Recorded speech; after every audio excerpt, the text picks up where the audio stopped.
සියලුම සාදුකාරයක් දීලා নমස්කාරය කියන තුන් පාරක් සාදුකාරයක් දෙන්න.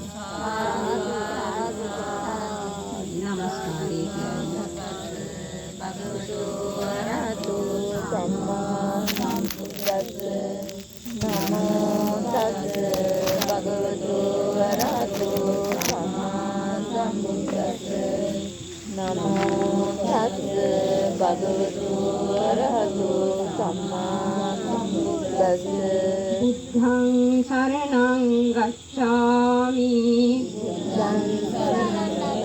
ධම්මං සරණං ගච්ඡාමි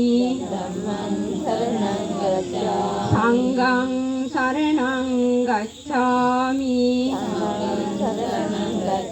ဒုတိယံ පි බුද්ධං සරණං ගච්ඡාමි ဒုတိယံ පි ධම්මං සරණං ගච්ඡාමි ဒုတိယံ පි සංඝං සරණං ගච්ඡාමි တတိယံ පි බුද්ධං සරණං ගච්ඡාමි တတိယံ පි ධම්මං සරණං ගච්ඡාමි တတိယံ පි සංඝං සරණං ගච්ඡාමි පාණාතිපාතා වීරමණී සික්ඛාපදං සමාදියාමි អදිននាដានាវេរមណីសិក្ខាបដੰសមាទិយាមិ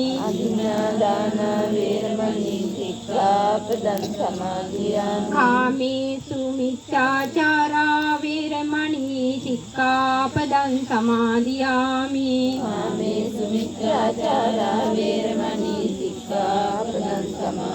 មុសាវាដាវេរមណីសិក្ខាបដੰសមាទិយាមិ ទុរាមេរយមជ្ជបមាដត្តានាវេរមណីសិក្ខាបដੰសមាទិយាមិ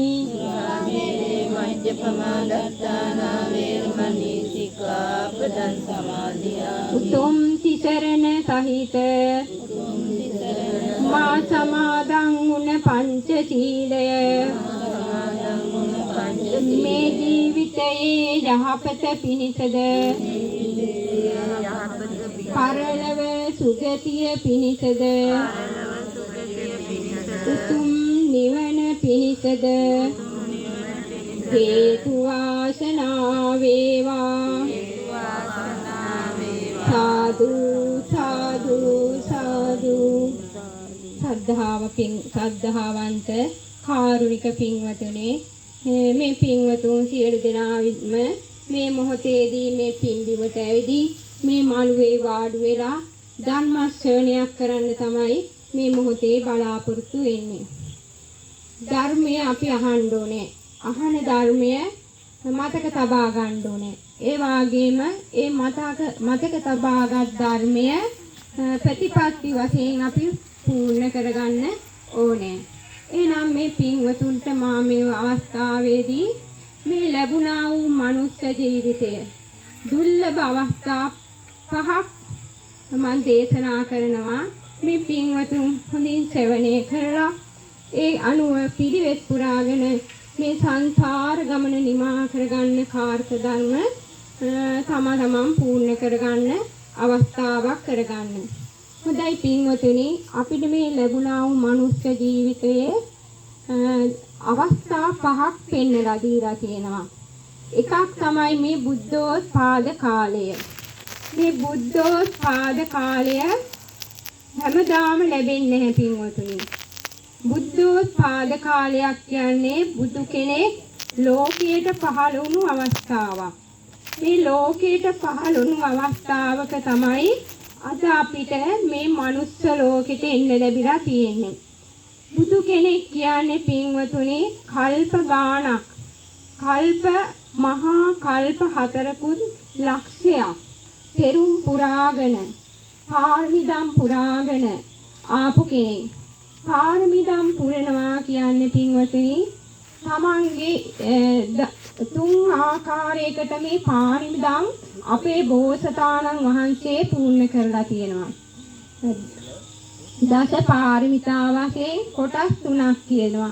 ඒ කොටස් 3ක අනුව තමයි පාරමිදම් පූර්ණ කරගත්තේ. ඒ පූර්ණ කරන අවස්ථාවලදී තමන්ගේ දාන පාරමිතා වශයෙන් තමන්ගේ ඇස් ඉස් මස් මේ දන් දීලා තියෙනවා.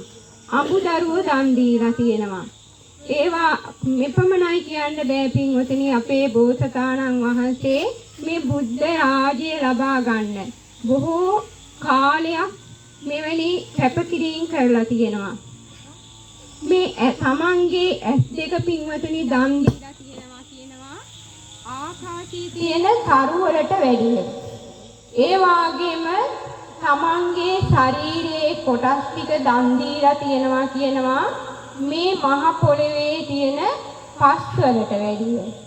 ඒ වගේම මේ ශරීරයේ බෝසතාණන් වහන්සේගේ ශරීරයේ ලේ ටික දන් දීලා තියෙනවා කියනවා සත්‍ය මහා සාගරයේ තියෙන ජලයට වැඩිය. ඒ වගේම හිස දන් දීලා තියෙනවා කියනවා මහ මේරු පර්වතය 84000ක් උසයි කියනවා. ඊටත් එහා ඒ දන් දීගෙන ඇවිත් තියෙනවා. ඉතින් පින්වතුනි අපි දන් දෙනවා කීවට බෝසත් කෙනෙක් දෙන දාන පාරමිතාව හා අපිට සම කරන්න බෑ. මොකද අපේ බුදුරජාණන් වහන්සේ බෝසත් අවදිශයේදී මේ හැම දානයක්ම දුන්නේ පින්වතුනි තමන් ජීවත්ව ඉන්න කාලයේදී. ඇස් දෙක දන් දුන්නේ තමන් ජීවත්ව ඉන්න අවස්ථාවේමයි. අපි නම් ඇස් දෙක දන් දෙන්නේ පින්වතුනි මරණයටපත් වුණාම. හැබැයි අපේ බෝසතාණන් වහන්සේ එහෙම දන් දුන්නේ නැහැ. උන්වහන්සේ එක අවස්ථාවක එක්තරා රජ කෙනෙක් කියලා ඉපදුනා. ශිව කියලා රජ කෙනෙක් කියලා. මෙන්න මේ ශිව රජුව රාජ්‍ය පාලනය කරනවා. මේ රාජ්‍ය පාලනය කරනකොට තමන්ට තියෙන බාහිර වස්තු දන් දුන්නා කියනවා. තමන්ට බොහෝසේ දන් දුන්නා කියනවා බාහිර වස්තු.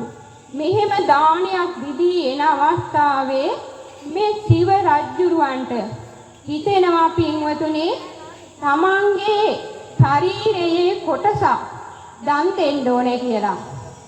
ඉතින් මේ හිත පහළ වුණා විතරයි පින්වතුනි මේක දකින්නවා ශක්‍ර දෙවියෝ. මේ ශක්‍ර දෙවියෝ මේක දැකලා මේ ශක්‍ර දෙවියන්ට හිතෙනවා මේ රජතුමා තමන්ගේ ශරීරයේ කොටසක් මේ ජීවත් ඉන්න කාලයේම දන් දෙයිද කියලා පරීක්ෂණයක් කරන්න ඕනේ කියලා. එදා මේ ශක්දෙවිඳු ඇස් දෙක පේන්නේ නැති බමුණෙක් වෙලා මේ රජතුමා ළඟට ආවා. ඇවිත් පින්වතුනි රජතුමාගෙන් ඉල්ලනවා රජතුමනි ඔබතුමාට ඇස් දෙකක්ම දිනනවා. හැබැයි මට ඇස් දෙකම පේන්නේ නැහැ. ඒ නිසා මට ඔබතුමාගෙන් එක ඇහක් දන් දෙන්න කියලා. එදා පින්වතුනි අපේ බෝසතාණන් වහන්සේ කියනවා බමුණ ඔබට මගේ මේ ඇස් දෙකම දන් දෙනවා. ඔබට ඔබේ ඇස් දෙකට මගේ මේ ඇස් දෙක සවි කරනවා කියලා. එදා පින්වතුනි රටක් රාජ්‍යයක් පාලනය කරන්න තිබුණු මේ ඇස් දෙක තමයි දන් දෙන්න හදාන්නේ. ඉතින් ඒ වෙලාවේ මේ මාලිගාවේ හිඳපු හැමෝම කලබලයටපත් වෙනවා. ඒ වෙලාවේ කලබලයටපත් වෙලා මේ රජතුමා ළඟට ඇවිල්ලා කියනවා රජතුමනි ඔබතුමා මේ ඇස් දෙක දන් දෙන්න එපා. ඔබතුමාට මේ රාජ්‍යයක් පාලනය කරන්න තියෙනවා කියලා. එවේලෙත් මේ රජතුමා කියනවා මම මේ ඇස් දෙක දන් දෙන්නේ රටක් රාජ්‍යයක් බලා ගන්න නෙවෙයි, මේ බුද්ධ රාජ්‍ය මේ ලෝක සත්‍යය වෙනුවෙන් කරන කැපකිරීමක් තමයි මම මේ කරන්නේ කියලා. එදා මේ රජතුමා අර වෛද්‍යවරයා හැඳවලා පින්වතුනි වෛද්‍යවරයාට කියනවා මෙන්න මේ ඇස් දෙක ගලවලා මේ බමුණට සවි කරන්න කියලා. එදා පින්වතුනි මේ වෛද්‍යවරයා ඇස් දෙකට බෙහෙත් ගැල්ලුවා කියනවා. ඒ බෙහෙත් ගල්වනකොට ඇස් දෙක එළියට පැන්නා. ලේ වැගුරුණා. බොහෝම වේදනාවකටපත් වුණා කියනවා. ඉතින් පින්වතුනි මේ අවස්ථාවේදී ඒ මේ වෛද්‍යවරයාටත් බලාගෙන ඉන්න බෑ. මේ වෛද්‍යවරයා නැවත කියනවා රජතුමනි ඔබතුමාට ඔය ඇස් දෙක නැවතත් සවි කරන්න මට හැකියාවක් තියෙනවා. හැබැයි එදා පින්වතුනි මේ රජතුමා නැවතත් ඒ ඇස් දෙක සවි කරන්න ඉඩ දුන්නේ නැහැ. රජතුමා කියනවා වෛද්‍යතුමනි ඔබ මේ ඇස් දෙක ගලවලා මෙන්න මේ බමුණට සවි කරන්න කියලා.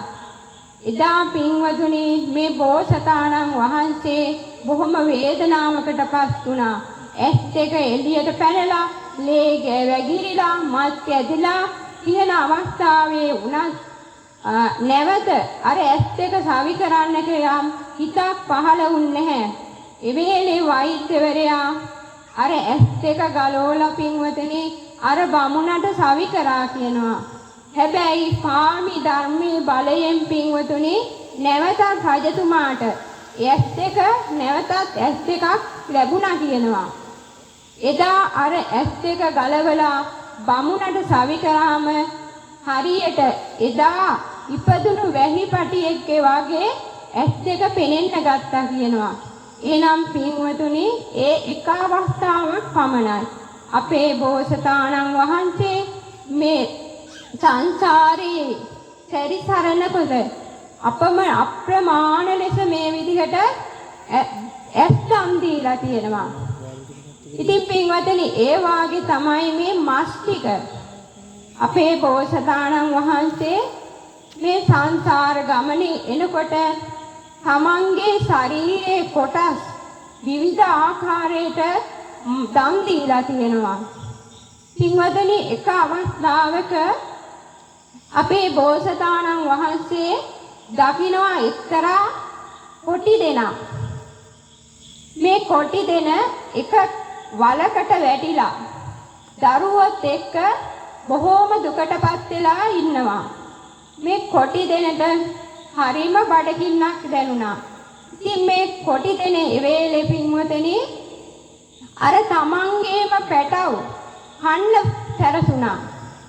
මේ වෙලාවේ අපේ බෝසතාණන් වහන්සේ දකින්න පින්වතුනි දැකලා එදා අර කොටි දෙනගේ දරු පැටව ටික බේරා ගන්න තමන්ගේ ශරීරය පූජා කරනවා. අන්නේ විදියට පින්වතුනි මේ සංසාරයේ සැරිසරනු අපේ බෝසතාණන් වහන්සේ බුදු බව පතාගෙන බොහෝසී තමන්ගේ මස් දන් දීලා තියෙනවා.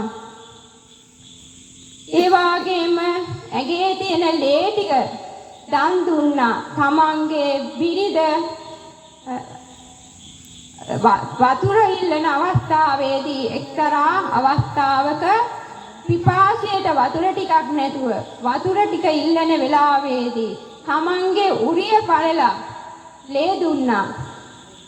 ඒ වගේම පින්වතුනි බොහෝ අවස්ථාවල අපේ බුදුරජාණන් වහන්සේ මෙන්න මේ විදිහට ඇස් ඉස්මත් ලේ දන් දිදී ඇවිත් තමා මෙන්න මේ බුද්ධ රාජ්‍ය ලබා ගත්තේ. එහෙනම් ඒ බුද්ධ රාජ්‍ය කියන එක හරිම දුර්ලභයි මනුස්ස